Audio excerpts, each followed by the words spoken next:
हंसना बनाए। Thank you thank you thank you. बैठने से पहले शो का ट्रेडिशन है कि जो भी गेस्ट आता है शेर सुनाता है। शेर सुनाइए। आप तो लिखते भी हैं, मैंने सुना है, शेर व शायरी रिक्शे के पीछे वगैरह, जब दिमाग काम कर रहा होता। बताओ। तलब की राह में पाने से पहले खोना पड़ता है। क्या बात है, तलब की राह में पाने से पहले। तलब की राह में पाने से पहले खोना पड़ता है। बड़े सौदे नज़र में हो तो छोटा होना पड़ता है। क्या बात है, बड़े सौदे नजर में तो छोटा होना पड़ता है।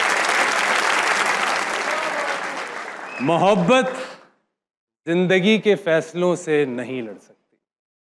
मोहब्बत जिंदगी के फैसलों से नहीं लड़ सकती। किसी का होना पड़ता है, किसी को खोना पड़ता है। वाह, बहुत अच्छे हो, वाह। किसी का होना पड़ता है, किसी को होना पड़ता है। और टाइम पे उठना हो तो रात में जल्दी सोना पड़ता है। सोना पड़ता है। उमर, वेलकम टू हंसना बनाए। भाई, जिससे भी पूछा कि हमें कोई ऐसा टैलेंटेड मॉडल जो कि एक्टिंग भी कर सकता हो, तो सभी ने आपका नाम लिया। Sir thank you. Umar Shahzad को पता होगा कि वो कौन है। उमर, आप इंतहाई टैलेंटेड, इंतहाई हैंडसम शख्स के शो में आए, कैसा लग रहा है? बहुत अच्छा लग रहा है। मतलब मैं पहली बार आपको, बल्कि दूसरी बार आपको लाइव देख रहा हूँ, इतने करीब से पहली बार देख रहा हूँ। तो पिछली बार आपने करीब से देखा था, उसके बारे में किसी को बताइएगा नहीं। मैं बिल्कुल उमर, नहीं, ऑनेस्टली स्पीकिंग उमर, बहुत अरसे से ख्वाहिश थी कि आप आए हमारे शो में और आपसे ज़रा दो चार करीबी सवाल पूछे जाएं। सबसे पहले तो ये बताइए कि बचपन से स्टार्ट करेंगे, शुरू से ही चलेंगे बिल्कुल। जी जी। किस किस्म के बच्चे थे? शर्मीले थे, शरारती थे, नटखट थे, या बस खामोश थे? शायद तो मैं था, रिजर्व था, खामोश था, बिल्कुल था।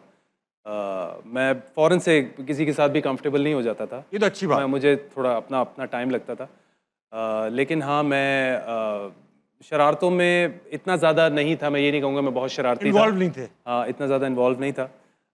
लेकिन ये कि मैं अपनी अम्मी से बहुत ज़्यादा अटैच था। आई वाज बॉयज़ होते हैं अक्सर, मैंने देखा है कि हाँ, मामाज़ बेटे बॉय। हाँ। हाँ, बहुत ज़्यादा। तो स्कूल में भी जो है वो शुरू में तो मैं फ़ौरन से क्लास में मुझे अम्मी जब आई थी तो मैं अम्मी का यूँ दुपट्टा पकड़ा हुआ था, और तो टीचर ने कहा था कि ये मतलब मैं फ़ौरन रोना शुरू कर दिया मुझे कि आप नहीं जाएंगी नहीं जाएंगी। होता है, तो हाँ। उन्होंने कहा आप क्लास में इसके साथ जो है वो थोड़ी देर के लिए बैठ जाएं, फिर आप चली जाइएगा।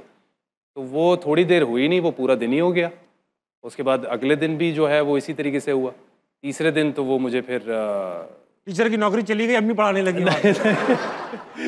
होना ही चाहिए था वैसे तो मैं सही रहता। हाँ। लेकिन फिर तीसरे दिन वो फिर छोड़ के, और अम्मी इससे बस ऐसे ही मैं क्लास में एंटर हुआ तो पीछे से चली गई। जब मैंने उन्हें तलाश किया तो वो नहीं थी, और फिर मैं स्कूल से फलांग कर ही भाग गया। आप फरार हो गए? मैं भाग गया। और किस क्लास की बात हो रही है? और ये बिल्कुल नर्सरी, बिल्कुल ये नर्सरी में भी तुम्हारे फलांगे आप टाप के भाग रहे थे यार? जी मैं भाग गया बिल्कुल। और फिर गए? और फिर मैं बस रोड पे यूँ चल रहा हूँ, चलता हुआ जा रहा हूँ, और चलते चलते और बस रो रहा हूँ और अम्मी को ढूंढ रहा हूँ, ढूंढ रहा हूँ। तो इतने में बस जाते जाते फिर एक वो फैमिली थी जो कि उनकी गाड़ी बाहर आ रही थी। उन्होंने देखा जो मैंने यूनिफॉर्म पहना हुआ था, जो मोनोग्राम था। तो वो भी अपने बच्चे को उसी स्कूल छोड़ने जा रहे थे। तो उन्होंने कहा ये बच्चा कहाँ जा रहा है, ये बच्चा कहाँ जा रहा है, हमें तो यहाँ जाए, स्कूल तो इधर है, ये कहाँ जा रहा है, इतना छोटा बच्चा। तो फिर उन्होंने, बेटा तुम कहाँ जा रहे हो? मैंने कहा मुझे अम्मी के पास जाना है। तो फिर उन्होंने कहा ठीक है हम तुम्हें लेके जाते हैं अम्मी के पास। मैं गाड़ी में बिठाया और वो वापस स्कूल ले आया। स्कूल ले आए तो बस मैंने तो फिर और चीखना शुरू कर दिया। फिर उन्होंने बुलाया और फिर उन्होंने कहा कि अम्मी को बुला के कि भाई आप या तो स्कूल चेंज कर दें, क्योंकि हम तो चेंज कर, या तो हम उन्होंने कहा नहीं मैं, आप मुझे 1-2 दिन दें और इंशाल्लाह फिर इवेंचुअली आप सेटल हो गए। फिर आहिस्ता आहिस्ता थोड़ा सा करके फिर मैं ज़रा सेट हो गया।